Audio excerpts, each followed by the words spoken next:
एक बार पुनः हम इम्पोर्टेंट क्वेश्चन की सीरीज का अगला इम्पोर्टेंट क्वेश्चन लेके आए हैं आपके सामने। हमें आशा है कि आप हमारी पिछली सीरीज के वीडियो देख रहे होंगे जो एग्ज़ाम की दृष्टि से बहुत महत्वपूर्ण है। यह आपकी एग्ज़ाम की तैयारी में महत्वपूर्ण साबित होंगे। यदि आप यह देख रहे होंगे तो बहुत अच्छी बात है, यदि नहीं देख रहे हो तो हमारी प्ले लिस्ट में जाइए और वहाँ से वीडियो देखिए ताकि आप एग्ज़ाम में अच्छे मार्क्स ला सकें। कम टाइम में ज़्यादा मार्क्स दिलाने वाले हम क्वेश्चन कर रहे हैं जो अधिकतर बोर्ड एग्जाम में रिपीट होते हैं, वही क्वेश्चन हम करवा रहे हैं। तो आपको अगला क्वेश्चन यह है हमारा कि यदि किसी एपी के तीसरे व 9वें पद क्रमशः 4 और -8 हैं तो इसका कौन सा पद शून्य होगा। अब हमारे को क्या करना है, पहले तो यहाँ लिखना है, चूंकि दिया है हमारे क्या दे रखा है एपी का तीसरा पद, तीसरे पद को क्या लिखूंगा A3, एपी के तीसरे पद कितना दे रखा है 4, तो यह लिखा A3 बराबर कितना 4। फिर उसने बोला 9वां पद, तो 9वें पद को क्या लिखूंगा A9, 9वां पद कितना दे रखा है -8, तो 9वें पद की जगह कितना आ जाएगा -8।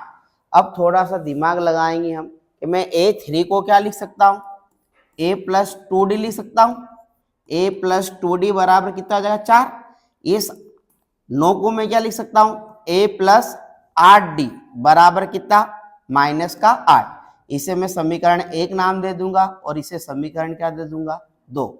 अब समीकरण 1 व 2 हमको आ गई है। अब हमने पिछले चैप्टरों में पढ़ा है विलोपन विधि से, जब विलोपन विधि से किसी का मान निकालना हो तो एक को घटा देते हैं तो दूसरे की वैल्यू आ जाएगी। तो मैं यहाँ लिखूंगा समीकरण 1 में से 2 को, समीकरण 2 में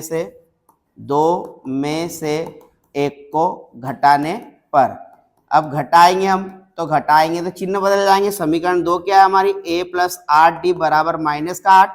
समीकरण 1 क्या है हमारी A+2D बराबर कितना 4। घटाएंगे तो चिन्ह बदल जाएंगे, तो A से A क्या हो जाएगा कैंसिल, 8 में से 2 जाएगा कितना बचेगा आपके पास 6D, और 8 और 4 कितना हो जाएगा -12, क्योंकि दोनों चिन्ह काहे के हैं माइनस के। जब आप D की वैल्यू निकालोगे तो -12 बटे कितना हो जाएगा 6 से 12 को काटोगे तो D बराबर आ जाएगा -2। अब आपके पास D की वैल्यू आ चुकी है, यह D का मान कहाँ रख दो समीकरण 1 में ताकि A का मान आ जाए। तो मैं यह D का मान कहाँ रखूंगा D का मान समीकरण 1 में रखने पर, तो 1 में रखेंगे तो समीकरण 1 क्या है हमारी, समीकरण 1 है हमारी A+2D बराबर कितना 4। ए ऐसा का ऐसा, 2 भी ऐसा ऐसा, डी की जगह -2 बराबर कितना 4। मैं आगे सोल्व करता हूं तो 2 का 2 में करूंगा तो कितना आएगा -4 बराबर कितना 4। 2 का 2 में करा 4। अब यह 4 उधर जाएगा, माइनस का है तो क्या हो जाएगा प्लस का, तो 4 + 4 कितना हो जाएगा आपके पास ए बराबर कितना आ गया 8।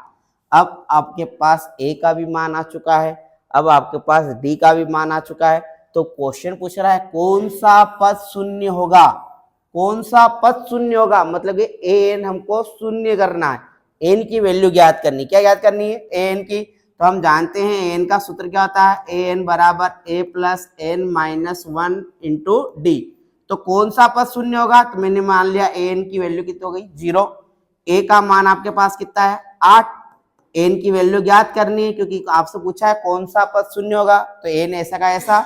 डी का मान कितना है आपके पास -2। अब ये 8 इधर आएगा तो काय का हो जाएगा प्लस का है तो माइनस का, और ये जब मैं n-1 की वैल्यू निकालूंगा तो ये -2 कहाँ चला जाएगा अपोन में। तो मैं अगली स्लाइड यहाँ कर देता हूँ, n-1 इंटू -2 है आपके पास, और इधर कितना बचा है -8। जब n-1 की वैल्यू निकालोगे आप तो ये -8 बटे कितना हो जाएगा -2, माइनस क्या हो जाएगा प्लस, 2 से 8 को काटोगे कितनी बार 4 बार। जब n की वैल्यू निकालोगे तो 1 इधर आएगा तो क्या हो जाएगा प्लस का, तो n बराबर कितना आ जाएगा आपका 5। कितना आ जाएगा 5, मतलब कि इस श्रेणी में तुम आगे बढ़ोगे तो 5वें नंबर पर n की वैल्यू क्या हो जाएगी 0। इस प्रकार से हम इस क्वेश्चन को कर सकते हैं। समांतर श्रेणी के क्वेश्चन बहुत सरल है, आपको ये पता होना चाहिए कि आपको ज्ञात क्या करना है और हम कैसे इस पहेली को बुझा सकते हैं। इस पहेली को बुझाने के लिए जैसे कि यहाँ लिखा an बराबर A+n-1 इंटू डी, इसमें 4 चीजें थी, an था, a था, n था, d था। तो मैंने क्या करा इस पहेली को सुलझाया, इन दोनों से मैंने पहले निकाला d, फिर डी का मान आएगा तो फिर इसमें रखा तो निकल गया ए। अब 2 मान ज्ञात हो गए, तीसरा मान उसने दे रखा था 0, तो मैंने 4 चीजों में से 3 ज्ञात कर ली और फिर फार्मूले में क्या रख दिया मान, तो मेरा आंसर आसानी से आ गया। कुल मिला के आपको पहेली को हल करना है, बहुत सरल चैप्टर है। आशा है कि आपको समझ में आ रहा होगा। मिलते हैं नेक्स्ट क्वेश्चन में मोस्ट टाइम पे क्वेश्चन के साथ। जय हिंद, जय भारत।